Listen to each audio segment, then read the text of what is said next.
It's time to break down some football. We got to get our mind right. Touchdown, win. From the perspective of guys who played in the NFL. Caught, touchdown! And a guy who had one really great sack in high school. Oh, you're so weak.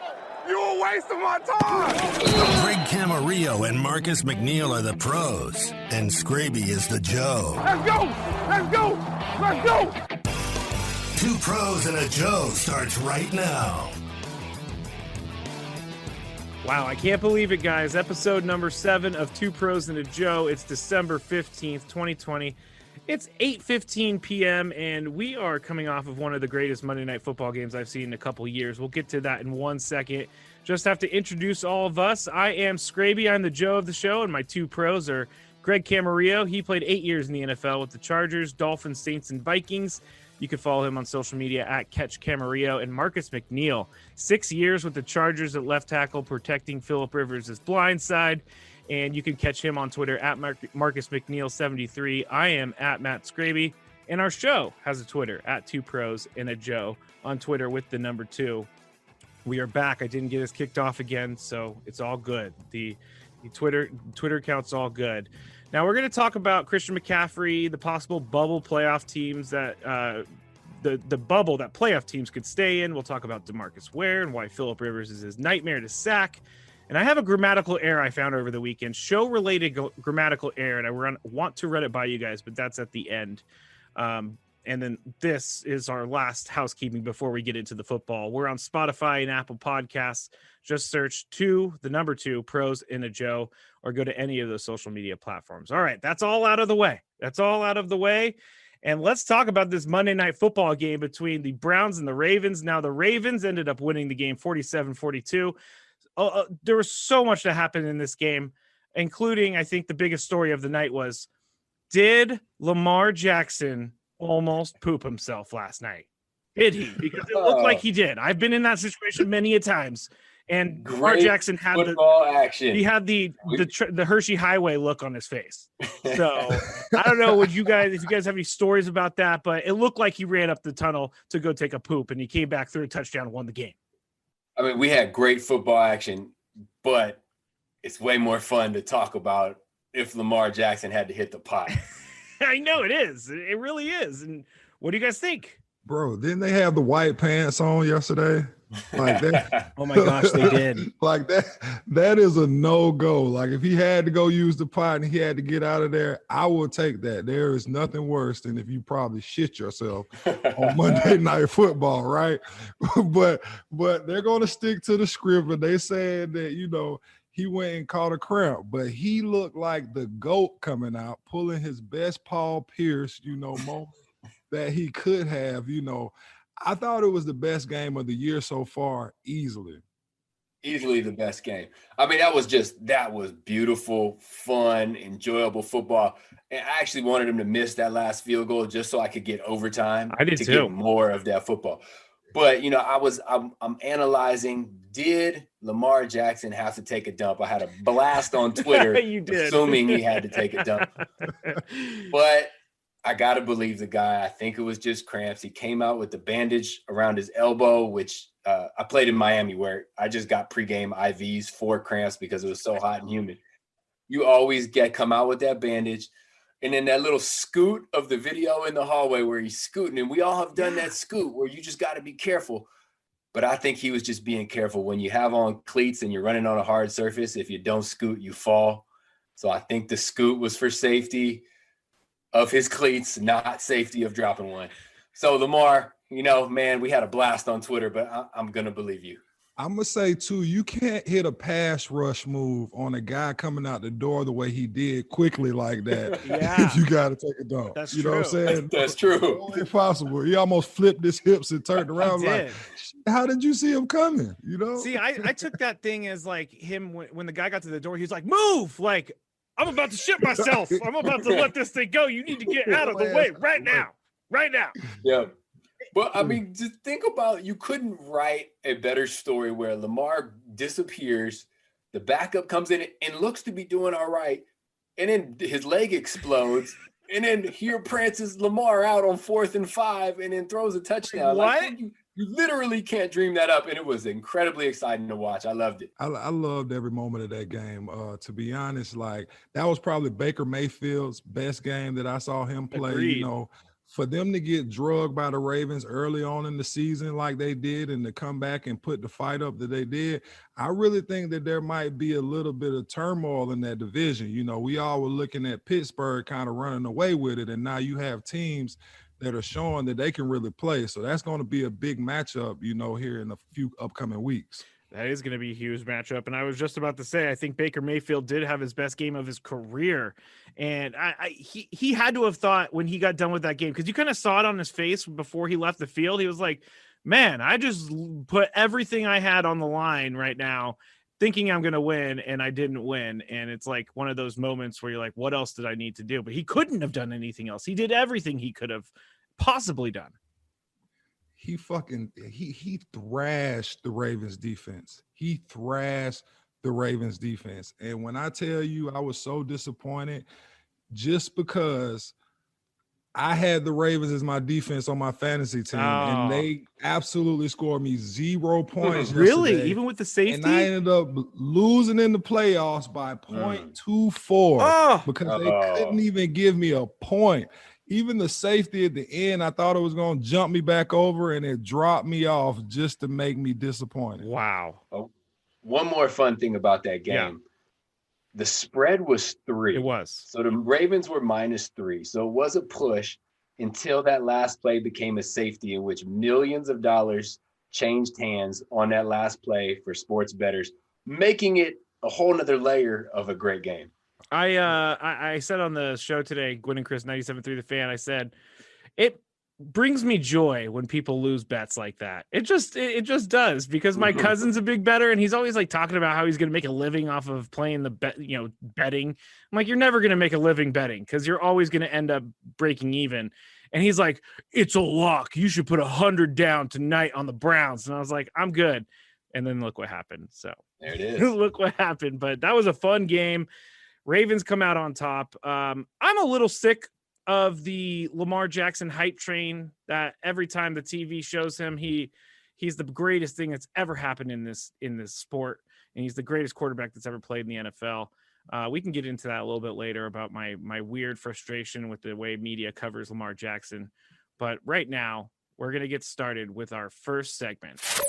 It's time for 2 pros and a Joe to make some big decisions. We're going to start with something on the field, then we go to a couple that are concepts, and then we're going to come back to something that the NFLPA wants to change a little bit with the pandemic and what's going to happen going forward. But the first thing that we're going to talk about is the Carolina Panthers and star running back Christian McCaffrey.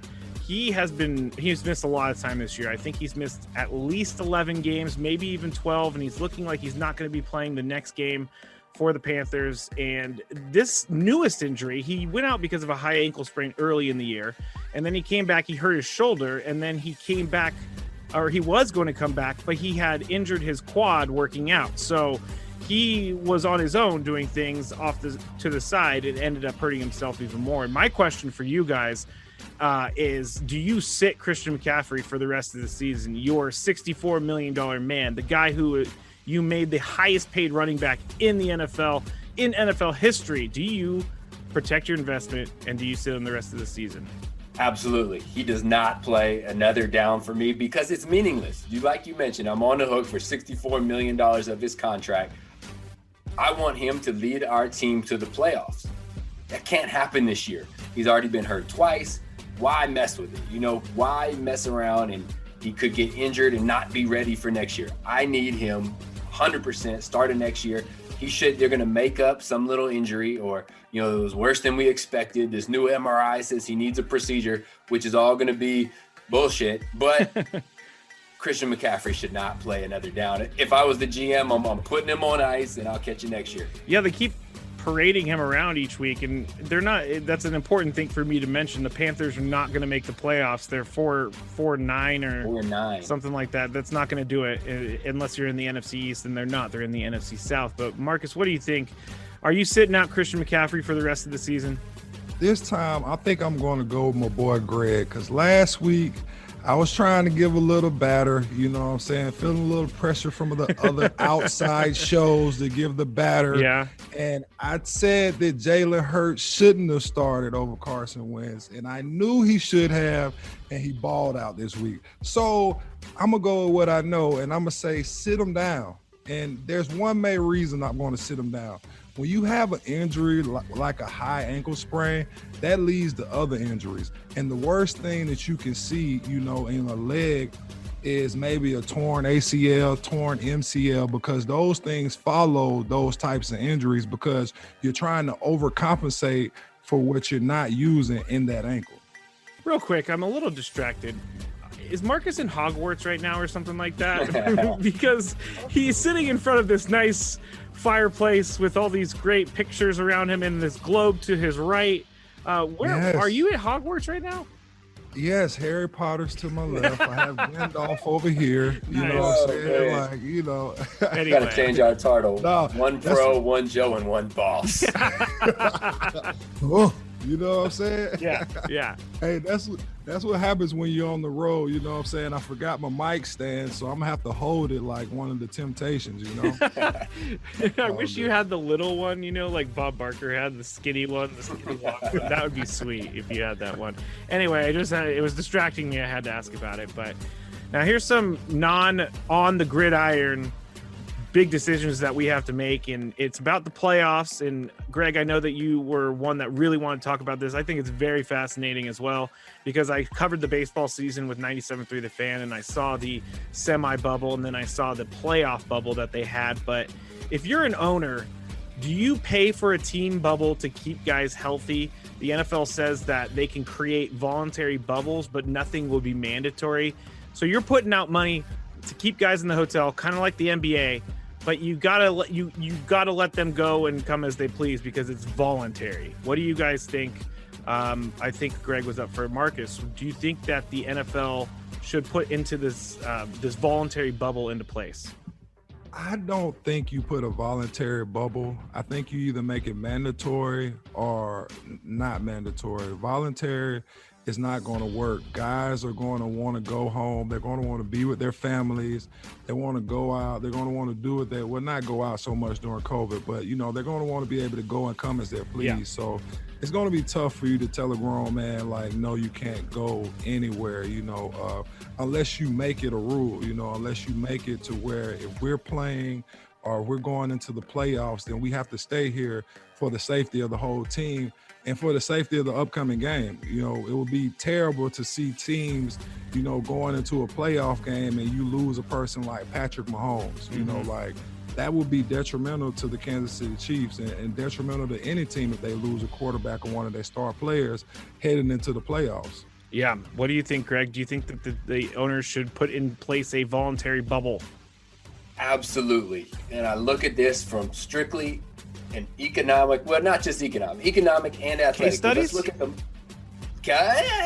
Not really. Oh. I'm throwing it together right now. I don't have a case study, unfortunately, but I'm throwing it together right now.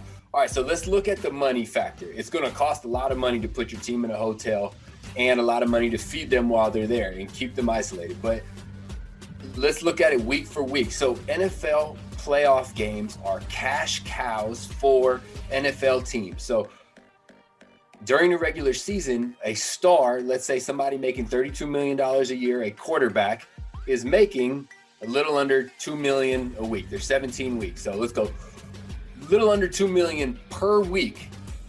That first week of playoffs, last year, every player made $31,000. Tom Brady is making $31,000. Your starting running back is making $31,000. So that means there's more money for the owners. So let's spend some of that money and try to isolate our guys. And I am absolutely 100% putting on the full court pressure to get Patrick Mahomes away from every other human being in the world. Patrick, I will buy you a floor of a hotel. I will get you any entertainment system you want, every pay-per-view movie. I will anything. Yeah, every packet of ketchup in the state of Kansas. All the Heinz 57 you want, man. Put ketchup all over your steaks, Patrick Mahomes. That's a great idea. And when I covered the baseball season, there was a few incidents, kind of like the NFL season, where the Marlins had a COVID breakout that went insane. It had like at least 20 people involved in it. And then the Cardinals, St. Louis Cardinals, also had a COVID breakout. And those teams were off for almost 2 weeks waiting to get back on the field.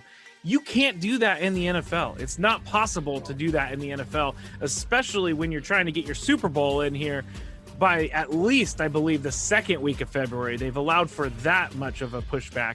But when they went into the playoff bubble, it was safe. You didn't have any worries about anyone testing positive. They were able to focus on the job at hand. And for baseball, those series are pretty long. I know that football is a little bit different because you're playing games 4 times a week. In football, you're only playing one game a week. The 49ers right now are going through this a little bit because they're out in Arizona. They were kicked out of their county, Santa Clara County, and they are only allowed to go to practice, go to games, and then back to the room. They're not allowed to eat with anyone. They're not allowed to fraternize with anyone. They're not allowed to hang out with anyone. That seems like a lonely existence. See, the key word here is voluntary bubble, right? So we have a voluntary bubble. Yes, I have my younger guys, the non-vets, the rookies, and the people that I can kind of pressure into feeling like, hey, you have to be here. You might not be here. That's the difference. But then you have the veterans who are going to come in, and they're going to feel like, you know what, if I feel like going home, I feel like going home. So that's why I feel like it can't be voluntary. It has to be all in or not at all, you know? That's a good point. I hear you. You can't force them to do it. I am going to give every incentive, every amount of pressure possible to isolate my guys, because that's all it takes. One of your stars go down, your playoff run is over. I'm just going to ask for dedication from my guys, give them everything they want to try to make it happen. We've had the Titans breakout with COVID in the NFL. I'm trying to think of did we have Baltimore? Yeah, Baltimore. Right in front of me, Baltimore.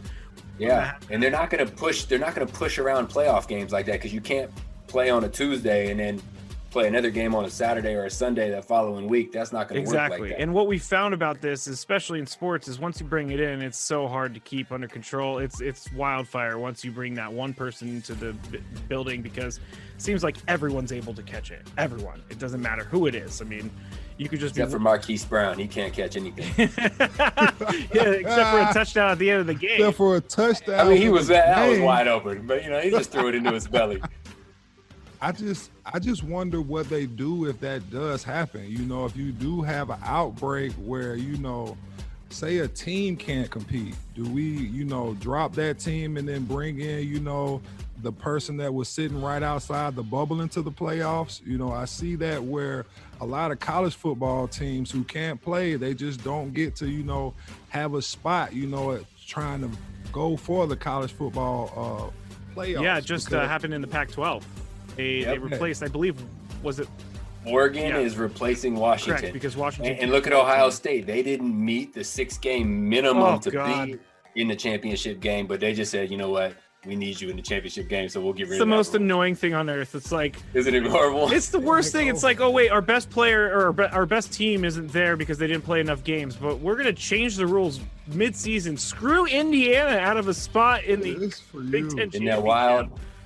But I know I'm all over the place. But shout out to Auburn and Auburn University for getting rid of Gus Malzahn. That was I saw how happy you were on Facebook, Marcus. Hey, man, Gus Mal gone, baby. I'm just gonna be honest. I just don't think he was the right fit for us. He did okay for us while he was there, but I know a lot of people that are happy that he's off the plains. No slap to Gus. He's a great guy, but sometimes we need a fresh change. Yeah. Back to the issue at hand, which is the bubbles and everything. Marcus makes a great point. What the heck are they going to do? I don't even know if the NFL knows what they're going to do if a team has a big outbreak. I like the idea of taking a team and putting them into the playoffs, as long as it's the first round, because if it's the first round, that's okay. Once you get into the second round, you're really mudding things up, and maybe you even have to forfeit. Who knows? Mm-hmm. That would be really weird. Over to our next big decision, and it's the NFL, and they're trying to make more money once again. I mean, when do they stop? When are they going to stop looking to make more money? They already have enough money, but they're going. What's that? Keep it going. Keep the money train going. They're trying to add a 17th regular season game going forward. They already added an extra playoff team that starts this year. So there's 7 teams on each side. There's only 1 team with a bye. So they're just playing around with ways to get one more game in there. And what do you think, Greg? Do you think they should add a 17th regular season game going forward? My answer is yes, but only if conditions can be met. So one, I love the expanded playoffs. I love that they're fighting for only 1 team gets a bye. I love that there's an extra team. It makes late season games interesting. And you have fewer games where 2 eliminated teams are playing. So I love that. So you keep that, and you got to get rid of a minimum of 2, possibly 3 preseason games. If you can do that, I'm fine with that 17th game. If you're not going to get rid of preseason, and if you ever cut down the playoffs down a game, I'm not about it. But give me those 2 things, you can have your 17th game. Do you get 2 bye weeks? Oh, I'm a huge fan of that. So let's also look at the NFL. Back to my economic evaluation of things. The NFL makes you buy season tickets for the preseason games. The owners are making money, and like we talked about the playoffs, players get $31,000. Players get squat for preseason games. Crazy. I can't remember exactly, Marcus, but we got maybe $1,000. Yeah, a few thousand. I think it was like so they're selling tickets and barely paying players. So it's a beautiful situation for owners. So I don't know if they'll be willing to give up those cash cows of preseason games for a 17th game when players actually make their salaries. Yeah. It's all about money. It doesn't have anything to do with what's going on in the field, but that's just life. Marcus, are you adding a 17th game to a regular season schedule going forward? Instead of saying hell no, I'm just going to say no. Since that was last week's episode. But to be honest, I don't think you need an extra regular season game. For one, it just takes too much toll on the human body already playing football. We all know that. This is a gladiator sport. So you're out there banging around, adding an extra week to a football season. That's just an extra week of injuries, just an extra week to get hit. I'm not even sure how you divvy up the actual win-loss column with 17 wins instead of 16. That's going to be a little bit odd to me. That is odd. But then the reason I don't like it is if you do cut away those preseason games, now I'm losing out on being able to scout the new players coming in. And I think it was absolutely terrible this year for a lot of those guys who were sitting on the bubble, whether or not they were going to make a team, the free agents, the late draft picks, who didn't get a chance to prove themselves because we didn't have a preseason, So I would hate for you to cut down the preseason because a lot of time the only reps that these guys get is during the preseason to be able to prove themselves.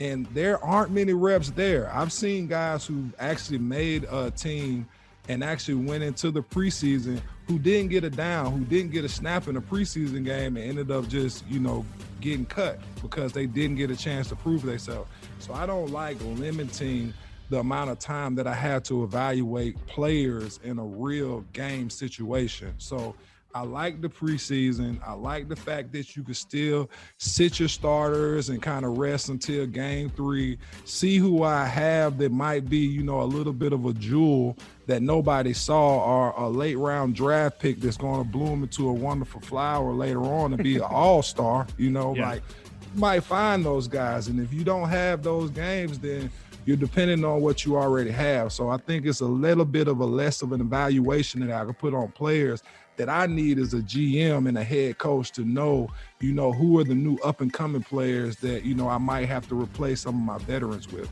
Skraby, we've had Marcus change my mind before on these big decisions, and he almost did it, but I'm going to go back, and I'm just going to change one of my conditions because as an undrafted free agent guy, I love that opportunity. I'm going to say keep the expanded COVID practice squads. I think it's at 14, whatever it is, it's bigger. That would give those guys, the undrafted guys, a chance to prove themselves during a 17-game regular season. That's true, because like one of the best parts of watching Hard Knocks is when you follow the stories of the guys who are on the bubble and then they can't make the team, or some of them do make the team, and it's all a bunch of drama. But this year it wasn't dramatic at all because they didn't have any cuts, and I don't want to see people get cut on TV. That's not what I'm looking for. I was looking for the stories, and I was looking for the drama between, like, oh, is this guy going to play well in this practice type of thing. And I like what you guys are saying about how this is going to take away from guys making the team. But if you're a guy who's not even a practice squatter, doesn't that mean you have no business being on an NFL roster to begin with? It's all about what team you land on at what time, because there's guys that go from practice squad on one team to contributing on another, or contributing on one team getting cut from the next. So it's just finding the right fit at the right time. And talent is obviously a part of it, but there are guys where there's just no room for their talent on that team. Exactly. So I'll give you an example, Skraby. Mm-hmm. If you're a wide receiver coming out of college and you get picked up by Tampa Bay, what are you going to do there? You got a ton of competition. You already have 3 Pro Bowl type receivers on your team, so there's going to be very limited spots for you to go there. But if you go to another team like, say, the Carolina Panthers or the New York Jets, then guess what? You can probably make a name for yourself there and be able to play. And it's all about those situations, like Greg says. Like, sometimes you end up in the good situations, other times you end up on a team where they're heavy at the wide receiver position or they're heavy at the cornerback position, and you just don't get a chance to shine. So, it's really situational. It's almost lucky sometimes that you end up in a great situation. That's true. Everybody sometimes just needs to take advantage of what's put in front of them. Now, the last question I have about the 17th regular season game, how do these contracts, are they going to adopt it 2 years from now? How do these contracts work? Are they just going to prorate it to 17 now? Say you make $30 million. Now, are they going to split it up over 17 games, or are they still they're going to add some more pay for the 17th game? I'm sure that's a big issue with the NFLPA and the NFL owners. Yeah, because you can't just tell me I'm going to make 1/17 of a normal paycheck and add one because you get paid for that bye week. Yeah, that's true. I would have problems with that because it's bigger toll on my body. It's not just one more week, like Marcus said. It's a rough game, and that 1 week could be the end of your career. Mm-hmm. True, very true. From what I've heard, they've actually talked about actually compensating them extra for that game. So based off of what your contract was, if they do add that 17th game, they will add a little bit more money to your contract to make up for that 17th game. Well, the owners should, because they swim in money. They swim in money while other people are doing their dirty work for them. Next big decision they have is another administrative decision, but all of these are coming at the right time, at the same time, which is good. You're figuring things out for the future. But some of the things in COVID, I think, are going to stay. Zoom, going to stay. Zoom press conferences, going to stay. Really? Distancing, I really hope is going to stay, because I can't stand it when people are anywhere near me. So I've been socially distancing my entire life. Just get out of my bubble. Come on, okay? But the NFL, and they made a few conditions for this season to help teams out, and they want a couple of those pandemic changes to be permanent. Now, Greg put this together, so I'm going to try my best to describe it in the right way. But the first thing is they're never going to go back to full-scale OTAs, which OTAs are organized team activities, and those are things that happen throughout the off-season. Is that right?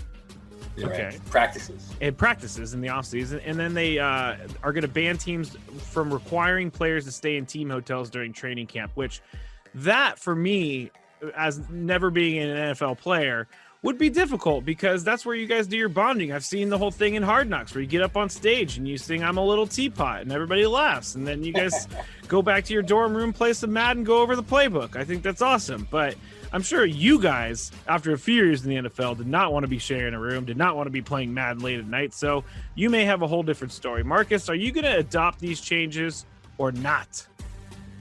I'm adopting both of those changes, please. OTAs to me, after your first couple of years, I'm tired of it. You know, I was just tired of it. I knew the playbook. I knew what I was already doing. I didn't really feel like I needed to be there. It needs to be something maybe for rookies to come in and, you know, go over the plays, or, you know, new guys to the team come in and go over the plays, and that's the gist of it. Now, when we get to training camp, I absolutely don't want to stay at a hotel.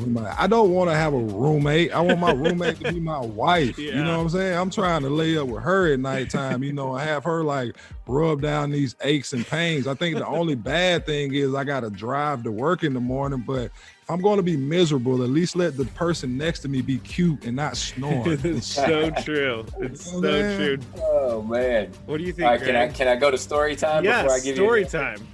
All right, so training camp in Miami, I had a roommate. We were in a hotel, nice hotel, but I had a roommate who was married. His wife was a bartender and would get off of work at, say, 3 a.m. Oh, God. And call him. And he would pick up the call and have a conversation in the room. What? And I was dealt with that almost every night. On top of that, he couldn't sleep with the TV off. I couldn't sleep with the TV on. Oh, man, you guys were not meant to be. This is before you could just pull up Netflix on your phone. I was exhausted playing bad football because of that roommate situation. Ah. And then I was in Miami. I got traded to Minnesota, and their training camp, which I don't know if very many teams do this anymore, was at the University of Minnesota. Oh, God, I can't even remember the city. Some small little podunk town. And we stayed in these dorms that were built in probably 1948 with the communal bathroom down the hallway. Oh, weird. You end up taking your mattress and putting it on the ground so you can put two of them together.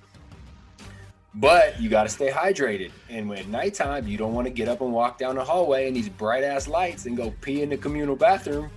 Fortunately, there's a sink in the room. So everybody sink. Now you pissing in the sink. Everybody's sinking. I mean, Marcus, we're talking making the team or not. I'm pissing in the sink. Come on, bro. It's a Gatorade bottle or something you could, like, you know, just lean over in the bed, let that thing ride, and, you know, screw the top back on. Get the water going. I mean, it's a rite of passage. I was told when I got there, hey, buddy, don't worry about it. Just pee in the sink. Everybody does it. So now every kid at the University of Memphis, West Bumble, has been brushing their teeth all semester. I'm pretty sure Camarillo. The building has been knocked down since I was there. But I guarantee you whoever was in that room before me did it too. So I was sitting in the room with the pee-infested sink. I will tell you, before you get to your answer, I will tell you a story about my dorm living, which was at the University of San Francisco. I had a friend who was an RA, and it was great because no one ever looked at us for causing problems because he was the RA, so we could just do whatever we wanted in his room, and then no one would say anything. That's not the story. The story is that he used to keep a bunch of bottles around his dorm to pee in, and one day I knocked on his door and I heard a bunch of scurrying going on. And since he's kind of a dirty dude, he had like maybe 9 pee bottles in there. They didn't have any tops on. So he goes to get the door and he knocks over one of the bottles and it turns into like a dominoes of piss all over the place. It was freaking disgusting. So anytime you just told me, at least you did it in the sink, so it's not sitting in a container. It just gives me the heebie-jeebies when I think about stuff like that. You gotta screw the back on at least. Come on, Skraby's friend. Yeah, it wasn't me. I wanted nothing to do with it. What did his room smell like with 8 containers of piss wide open? You don't want to know. Like a cat, a cat den. It was a cat den. Oh, Skraby. Anyway, Greg, what do you think?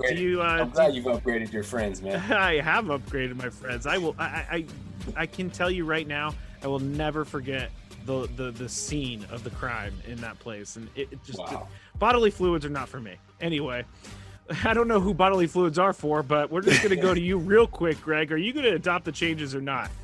So even with those horror stories, I want my team in a hotel. I want my team 100% focused on football. I want all of my OTAs. If anything, cut back on training camp, give me more OTAs, because that's where you get a chance to learn. That's where you can mess up without getting cut, learn from it, and improve. And also, I mean, that's where free agents get a chance to show off. And Marcus played on one team where he, once he was set, he was set. every couple years I had to go prove myself with a new team, and OTAs were very helpful in doing that. And that's a good point. It's another thing where it's wherever you are at yourself. Like if you're a guy who's established on a team, you might not need to go to OTAs, but like you said, you wanted to impress the coaches, probably some teammates, and so you went to the OTAs, you worked hard, and the rest is history. So it's just what you got to take what's in front of you.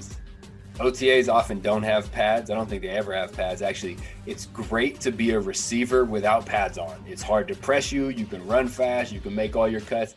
I think it's the total opposite for linemen. I think their job is 10 times harder without pads. It's the worst. Like I remember Nick Hardwick. He still tell you to this day, like when I first came out there during the spring during OTAs and they drafted me, they thought I was a complete bust because we had, no shoulder pads on. We were out there, and when we don't have pads on in the SEC, that's a walkthrough, right? So I'm just chilling.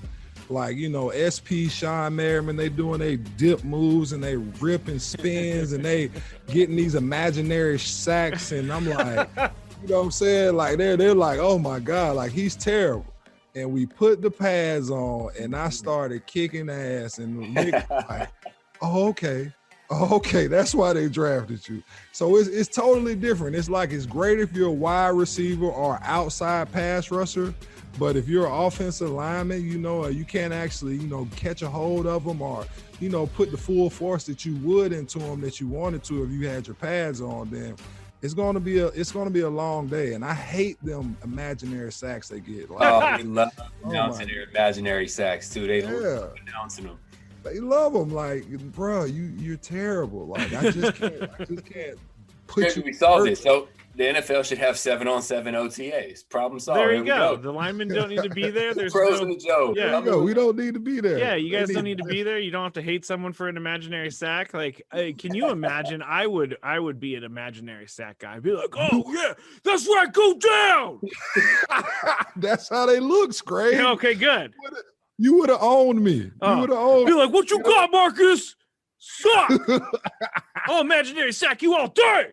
Oh man, I've had a little bit of caffeine today, if you guys can't tell. So it's that one high school sack, man. You know what it is. I do. I feel it through my veins whenever I think about it. It just is like the best thing ever. That's why I can't imagine, like, whenever I watch highlights of you guys. Yeah, I've watched highlights of you guys. It's not creepy or anything like that. But Greg, when you caught that game-winning touchdown against the Ravens, I was like, man, I really want to know what that feels like. Oh, wait, I already do because I sacked someone in high school. It doesn't change. Same feeling. No. A couple more people watching. Yeah. But so those are our big decisions for today. Now we're going to go into some of the news and notes around the NFL. And this is not good for Carson Wentz. We've talked about him in the last few weeks as the Eagles quarterback. He was benched last week. He was actually benched 2 weeks ago, and he didn't start the game last week, and it was Jalen Hurts who started the game. Jalen Hurts had a really nice game for the Philadelphia Eagles. They beat the Saints. He had over 100 yards rushing. He had some big-time plays, but what's telling to me about this whole situation is what Miles Sanders said after the game, running back for the Eagles. Carson Wentz had Jason Kelce defending him all week, saying he feels for Carson Wentz. So you could see, I mean, center quarterback relationship, you could see that him feeling bad. But once another quarterback comes in and starts playing a little bit better, you probably feel a little bit better that your guy's on the sideline when the better quarterback's playing. But Miles Sanders said this about Jalen Hurts, quote, "He played awesome, man. He's so confident. He's a natural leader. We just needed that. He gave us that spark. It started last week," which was against the Packers when he entered the game. To me, I know he makes a lot of money, Carson Wentz, but to me, that tells me everything I need to know about how they view him in that locker room. And he's not the leader. Jalen Hurts is. I'm going to go ahead and start right now because I got to redeem myself for saying Carson Wentz should have started last week. I'm sorry.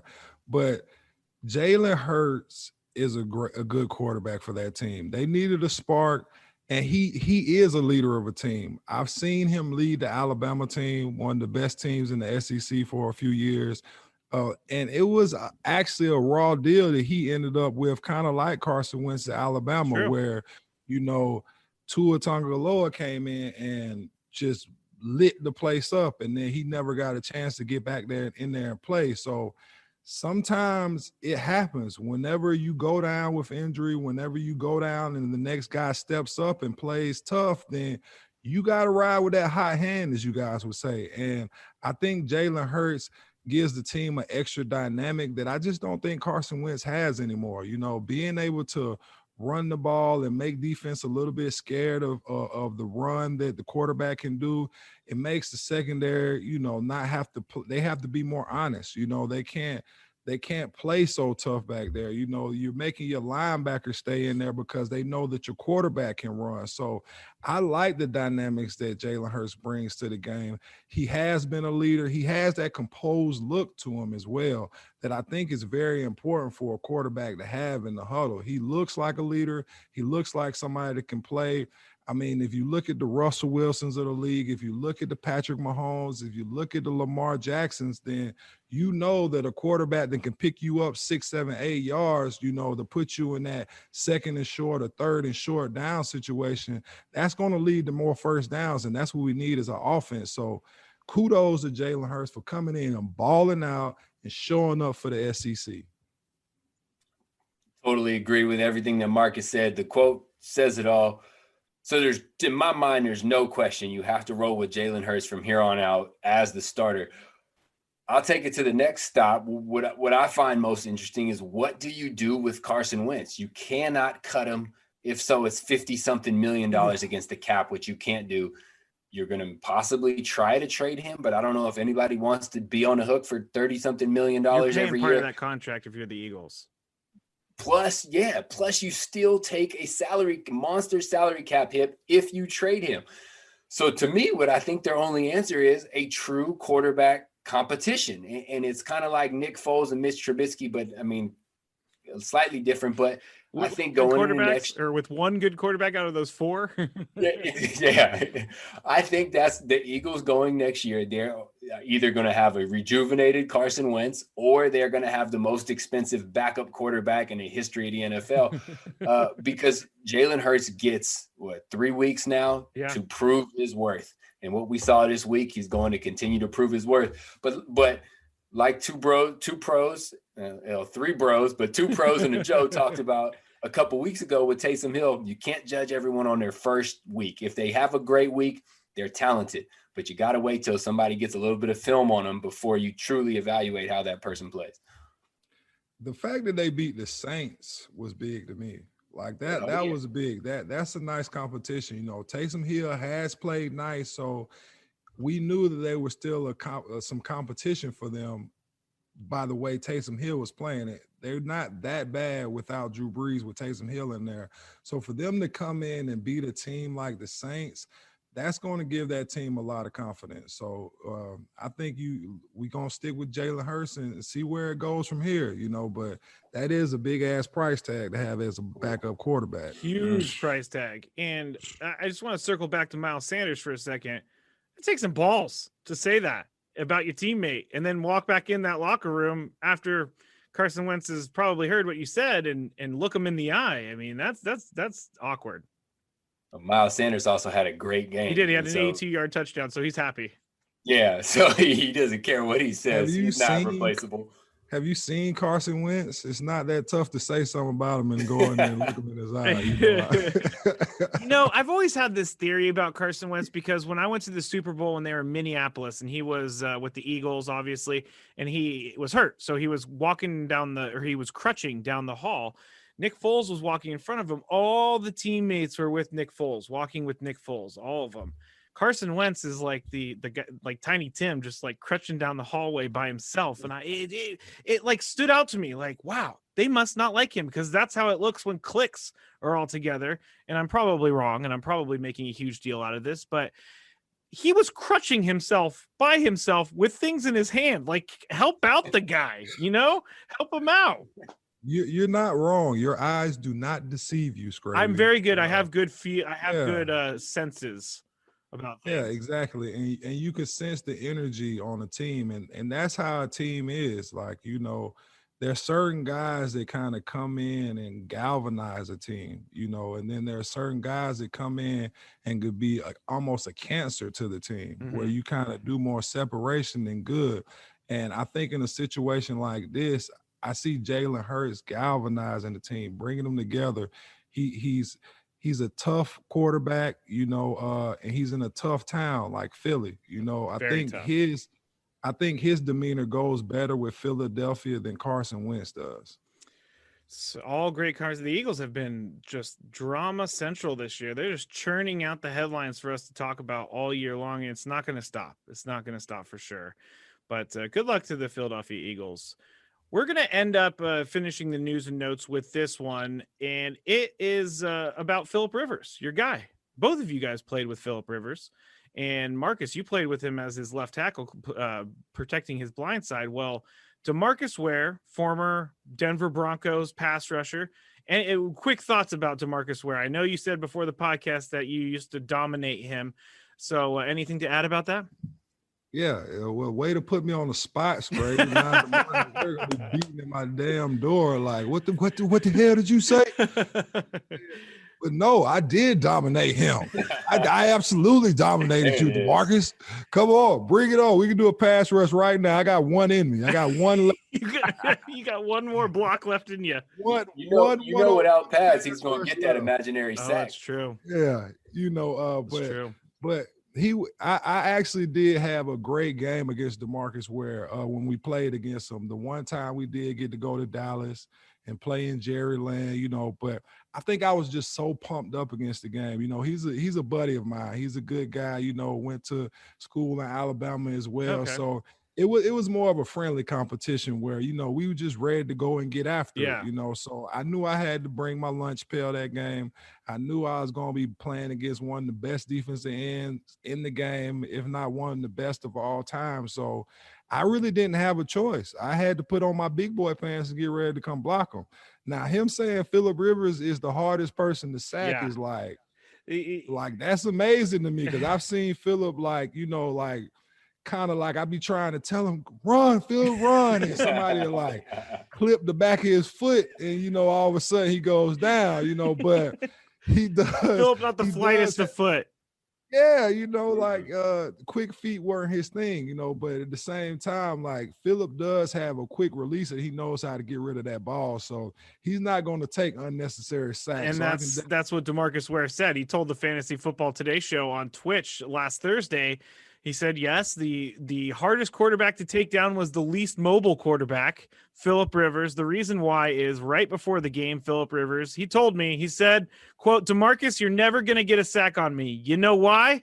I'm going to either throw it out of bounds or I'm going to get an intentional grounding, end quote, which is a great Phillip Rivers quote. And it's hilarious because I've seen Phillip talking to people on the field, and I'm sure that a few times he's like, see, you still haven't sacked me, Phillip. You still haven't sacked me, Demarcus. You still haven't sacked me.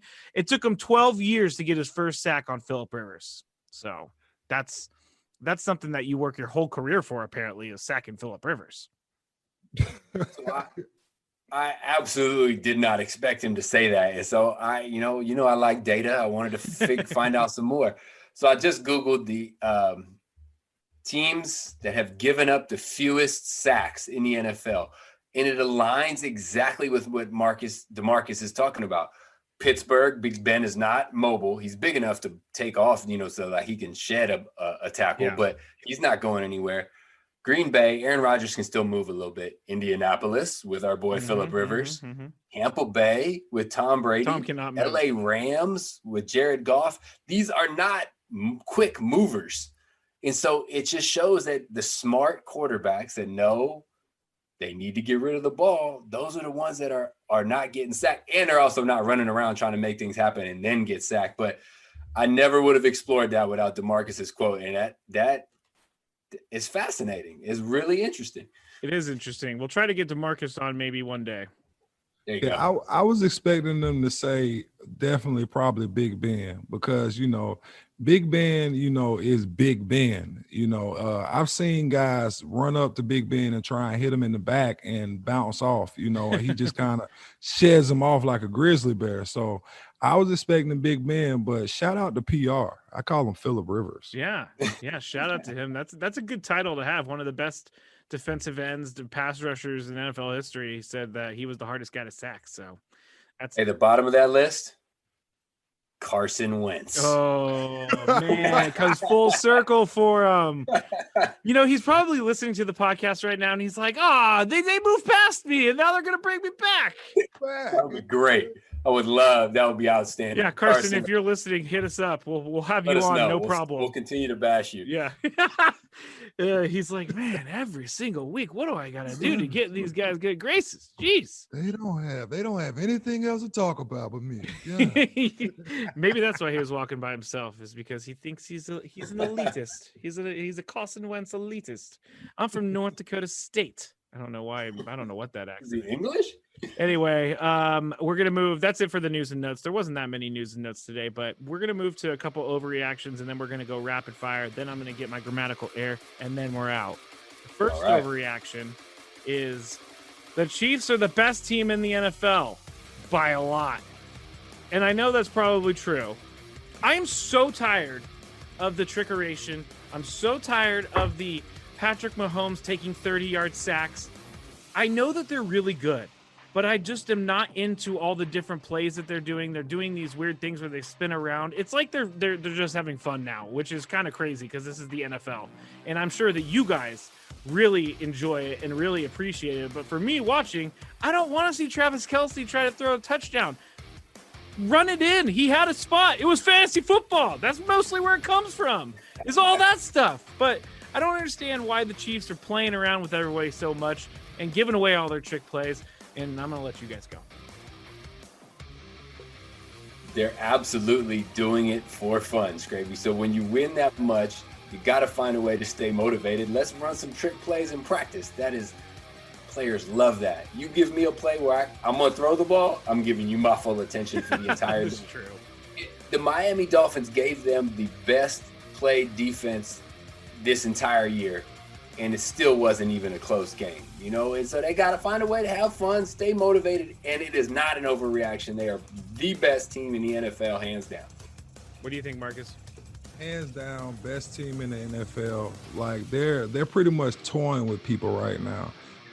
When you have so many offensive threats and then your defense can come up and make big plays for you when you need them to, I'm sorry, they just look good. Nobody's been more consistent besides that one loss to the Raiders where, they came back and proved themselves against the Raiders. Like, who's going to stop them? Skrabe, they're the greatest show on turf right now. I'm sorry, Skrabe. Like, if you got Patrick Mahomes, Travis Kelce, you got Tyreek Hill, you got Sammy Watkins going on. You got a lot of speed out there running around. You want to have fun. And the fact that Andy Reid is back there, he's going to drum up offensive plays like Bill Belichick is going to drum up a defense that can shut down pretty much any offense back in the day. We're not going to speak on him now, but that's what Andy Reid looks forward to, a little bit of trickery, something to throw you off. And to be honest, they're probably putting that stuff in so people stop honing in on what they're doing, and now they have to plan for all these trick plays, because if you put something in and you see it, then the next week it's on the that game, team it's has on the to play plan sheet for that. They have the game plan for that. So now you have a team that's probably wasting a period or two trying to figure out how to play this double reverse or this, pass from Travis Kelce, when you should really be paying more attention to their offense. That's an excellent point. They run an option with Patrick Mahomes once or twice a game. In every single play, the defense has to know, do I have the quarterback or do I have the option man? Because they ran it twice. In one game, you have to know on every play, who do I have if they run option? And like Big Mac said, they're going to waste the period. Yeah, that's all stuff but I didn't even think about. The only thing that about. can stop them is COVID. That's why you need the NFL playoff bubble. Put them in a bubble. Put them in a bubble. Put them in a bubble. I want to see the Chiefs do well because I don't think there's any other team, definitely in the AFC, that can take them on. I don't think there's any team in the NFC that can take them on right now. Maybe the Packers. And maybe we'll get some sort of shootout Chiefs-Packers. That'll be pretty cool. But we'll see what happens with the Chiefs, and I guess I'm just going to have to deal with the trickeration because you guys made a lot of sense. I didn't even think about it like that. You put the play in during the game. That just means that a coach somewhere is watching that play, trying to break it down, get their guys prepared. It's just one extra thing that you have to worry about when you're playing the Chiefs. So that is why we do this podcast. I learn things, and we all learn things, but we're going to move to the doldrums of the NFL. And the overreaction this time is the Jets at 0-13 are the worst team in NFL history. And let me give you a little stats right here. These are basic stats, but the Jets rank last in points scored in the league. They rank last in yards on offense. They rank 31st, which is second to last in points given up on defense. And they rank 30th, which is third to last in yards given up on defense. They are an awful team. And I don't know, Greg, if you feel like they are the worst team in NFL history, but they are an awful team. And I don't know that they're quite the worst, but they, I'll say it again, are an awful team. They are an awful team. And coming from a man who has been on an awful team at 1-15, I feel their pain, and I cheer for them every week, and that's why I was so anti-Greg Williams a couple weeks ago. Yeah. So being that I was almost on a team that went totally defeated, I take an interest in teams that are going defeated. So in 2007, my Miami Dolphins were 1-15. We're about to be the first team to be 0-16. It only took 1 year. Next year, the Detroit Lions were then the worst team ever at 0-16.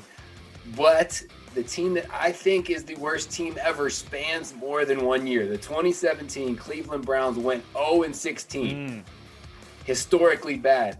After a year in which they went 1-15, they're looking at 1-31. Ooh.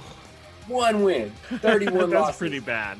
I mean, that's technically 2 teams, but I got to throw the asterisk in there. And those 2 teams, Cleveland in general, gets my vote for the worst team in NFL history. And I know who they beat with that 1 win. Oh, the Chargers. The Chargers. And it was late in the year, too. And the Chargers, absolutely had to win that game to keep their playoff hopes alive. And they lost to the RG3 terrible Browns.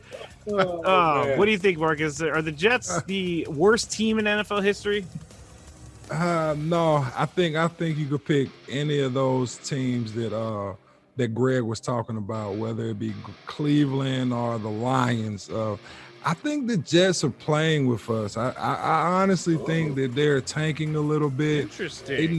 They know where they are. They know that they need to get somebody in there, I think it's real. I think the tank for Trevor is real. The only thing that'll be a better soap opera is if Trevor decides to come back for 1 more year. That would be brutal. That would hurt them. You can't pass up that much money. He's going to be number 1 overall pick in the draft easily, and he's going to make the most money. Yeah, and be in New York where you can make more money and have a new coaching staff. Coming from a guy who played in the SEC, right? I don't know how this happened, but I felt like I had more money in college than I did playing. Wait, should you be admitting this? Yeah. I'm not saying. We got to send this to the NCAA. Yeah, I'm going to the rules. Go ahead. I have very rich parents. That's what that was. Super rich parents. My parents are like Bill Gates. Well, you're sitting in Hogwarts right now, so. Yeah, exactly. You see what I'm saying? That's really like a little wand, make it Big Mac, so you were not, I know you're at any college football program, you're not eating ramen, but you were living really well in college so much that you would pass on being the number 1 pick? See, it wasn't so much I was living well, like driving Rolls Royces or Bentleys or, you know what I'm saying? Mercedes. Yeah, nice Mercedes and nothing like that. But when you play at a team where nothing in the town is but that team, you're treated like gods almost. That's true. You know what I'm saying? Like everything is football. Like everybody knows you everywhere you walk into, you know what I'm saying? Like they just absolutely love you. On top of the fact that, like my scholarship and everything else taking care of my bills, so I don't really have any real worries at all in life. You know what I'm saying? I'm just eating, sleeping, playing football, and having a good time on the weekend after we get finished whooping somebody in the game. So I don't know what happens. You know how they say more money, more problems. You know what I'm saying? Mm-hmm. So when you get to the NFL, more money, more problems. I seem like I had more headaches when I got to the NFL than when I was in college football. So me personally, I think that Trevor Lawrence has a chance to come back. You know what I'm saying? He has a coach like Dabo Swinney who he's going to absolutely love. I don't think Dabo would tell him to stay because he knows he'll be the number one pick. But, you know, he wouldn't mind him staying, you know, so yeah. That's all I'm saying. He could possibly, I've seen people do it, you know what I'm saying, worse. Even their running back, Travis Etienne, you know, he stayed all 4 years. He could have came out last year, probably been a top 10 pick at running back because he's been blowing it up since his whole career. So I think there's a chance with the nostalgia of playing college football that maybe Trevor Lawrence isn't as hype about coming to the NFL because regardless if he comes out this year or next year, he's still going to be the number one pick. Wow. I can buy that. I can definitely buy that as a guy who's never going to have a chance to do that. But I can buy being in Clemson is a better life. It's easier. It's way easier. Now you go to the NFL, which is what you work for your whole life, and you're stuck on an awful team. And you're like we've talked about it before. Your career can be dictated by where you're drafted if you're a great player, and it would be tough for me if I'm Trevor Lawrence and Sam Darnold. What is that guy? That guy can't tank. He's like, I got to get another job now if they want to bring in Trevor Lawrence. So he's got to play his hardest, and everybody else is dropping the passes. Yep, and that's a fine example of being a first pick and landing in a shitty situation. Exactly. And what that does. Yeah, Sam Darnold, whatever. Well, he'll find a spot. Well, once he goes to a different team and we see what he has, then we can actually judge him on what's going on. Because he's been all right in his first year. In his first year, he's regressed completely, but so have the Jets. So what can you say about that? That's it for the overreactions. Put on your word association hats because it's rapid fire time. And we only have 4 today because I could only think of 4 good ones. And we're going to start with the Buffalo Bills head coach, and we'll start with you, Greg. Sean McDermott. The QB whisperer. He took Josh Allen out of Wyoming and turned him into a Pro Bowl-looking quarterback. And I'm going to give him the QB Whisperer title for that. I love that. QB Whisperer. Marcus, Sean McDermott. Coach of the year. Ooh. Yeah. Wow. He deserves for what he's doing right now. Like, he has the Buffalo Bills playing like old school Buffalo. We haven't seen this in a while. Yeah, and guess what? He was up for Chargers head coach when they were hiring everybody. They interviewed Sean McDermott, and they interviewed Anthony Lynn and all that stuff. So maybe the Chargers made the wrong decision, but we'll never really be able to know. Marcus, Chase Young. I'm a old school Monkey Beast. I don't know if y'all ever heard of that. Yeah, it does. I'm not going to repeat that. Hey, back in the day when we was in high school, I'm talking about just a monkey beast, like the most outrageous animal that you could think of coming off of that edge right now. He is a dog, you know, his first year. I love to see it. I love to see the young guys coming in and dominating. He's playing at a high level, you know, right now. So I'm going to call him a monkey beast right now. I will not call him that because I feel like it would be very bad for me if I called him that. But when I was watching the 49ers... you absolutely could. Good. I understand my place in this world. But what you... like when I was watching him play the 49ers on Sunday, he's a defensive lineman, but he's really just a beast. I'll call him a beast. He's just, that's all I can say about him is he's just one big piece of muscle and he can do whatever he wants on a football field. He destroyed Nick Mullins. Nick Mullins probably didn't want to play anymore. Oh yeah. What do you think, Greg? Chase My response, the first thing I think of is Mike Tomlin. And I don't know if you guys caught the audio on when the Steelers played the Washington football team. Mike Tomlin was on the sideline talking to Chase Young, and he said, I don't ever want to be able to draft a guy like you because that means I lost 14 or 15 games. Yeah. And I think he nailed it. Like that, it's rare to see a guy that big with that little body fat that can move like that. The only way you can get him is if you suck. Yeah. So I liked Mike Tomlin's statement that I don't want to be one that drafts you because I want my team to be better than that. Chase Young is unreal. That is a great quote from Mike Tomlin. He reminds me of Julius Peppers. Oh, yeah. Yeah, that's who he reminds me of. Both tall, athletic, just freakishly good at everything they do on a field or court in general, because Julius Peppers was a dual sport athlete, right? He was a basketball NFL player. So, I mean, Chase Young could probably do the same thing too. He's awesome, and I am not too happy that he's in the NFC because he has to play the 49ers as many times as they want to get past him for the Super Bowl if they need to.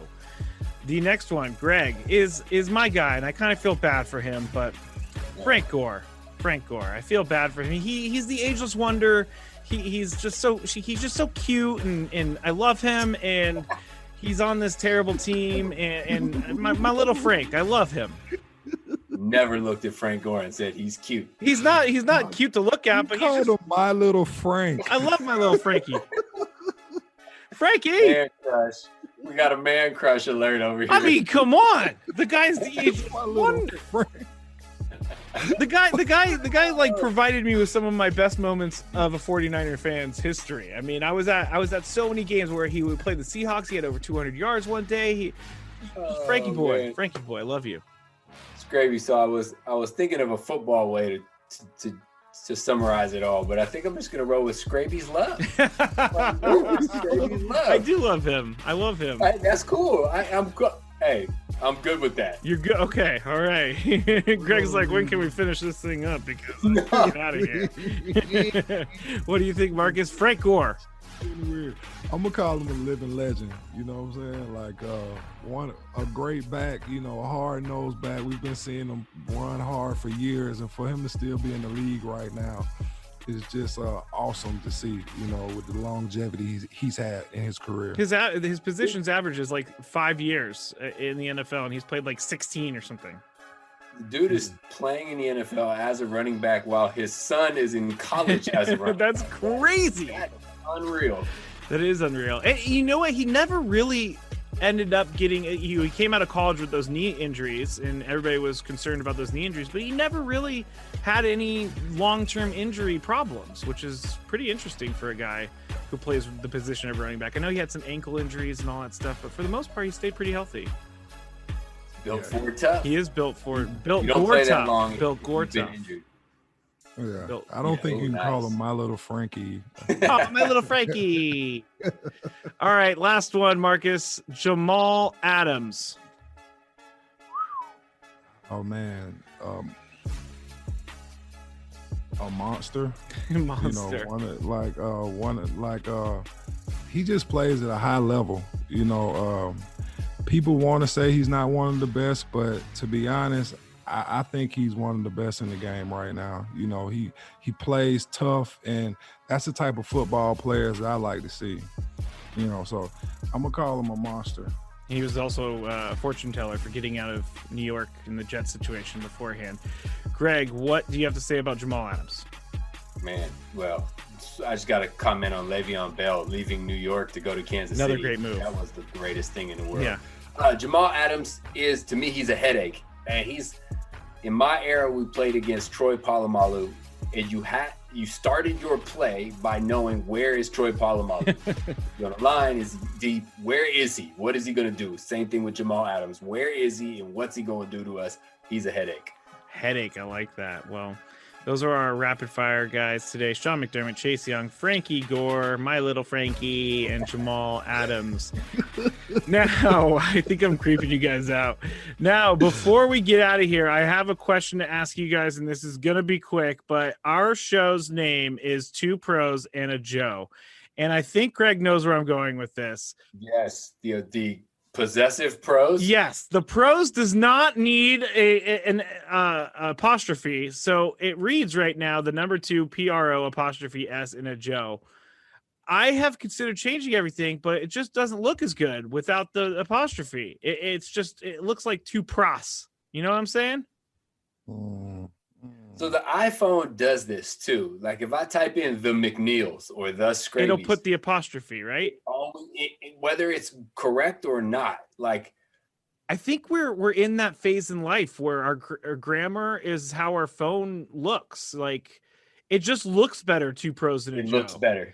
I totally agree with you. It hit me, and I was like, I need to ask these guys if they want to change it, but I think we should keep it with the apostrophe. Well, you say it makes it possessive. I liked it. You know, Greg's love for apostrophes and possessive is my love for Frank Gore. I actually like that. I like that. I felt stupid there for a second. I was like, oh man, I've put all this effort into creating things with an apostrophe in it. The real question is, can you find it if you search without the apostrophe? No. Then oh gosh, Scrabus. This is maybe I need to do more research on that before I say no. Scrabus Maximus. I used to be called Maximus Decimus Meridius, sworn emperor to Marcus Aurelius. Love that movie. Father to a murdered son, husband to a murdered wife. I will have my vengeance in this life. Gladiator, one of the best movies of all time. But all time. Yes, all time. I'm gonna do some more research before I say such a quick and hard fast no. I'm gonna do some research on that for the weekend. But that's a tough one. I can't give you a rapid fire answer. I gotta think about it. No, that's yeah. I see you typed it out. To pros and a Joe. It just doesn't make sense to me. It just doesn't make sense to me. But you're right. If they can't search us in the grammatically correct way, that is going to be a problem in the end. But that's not something we should talk about here. I'll figure it out over the weekend. Thanks to everyone who has been tuning in to us for the last 7 episodes. We really do appreciate it. Please follow us on Spotify and Apple Podcasts. Just search 2 pros with an apostrophe and a Joe, or go to any of our social media platforms to find it at Catch Camarillo, at Marcus McNeill 73, at Matt Skraby, and then on Twitter at 2 pros and a Joe. Please go follow us on Twitter. I've been putting some polls up. I've been trying to get things going. So help us out. And help us build this thing. We're taking you with us. That's what we got going on. So thanks, guys. Marcus is going to go back to creating some magic spells or something like that. And I wish we had the effects where I can like kind of spin around and just disappear or some shit like that. That would be sweet. That should be sweet. Yeah, we got to work on the apostrophe, then we'll get there. Yeah, we'll work on the apostrophe and the grammar before we work on the disappearing turnaround. But thanks, everyone. Let's work on our grammar first. Yes, let's work on our grammar and our title of our podcast first. Thank you to Mike Hansen for his big voice. Thank you to Marcus McNeill. Thank you to Greg Camarillo. Thank you to everyone who has reached out to us and followed us and listened to us. If you have any questions, you know where to find us.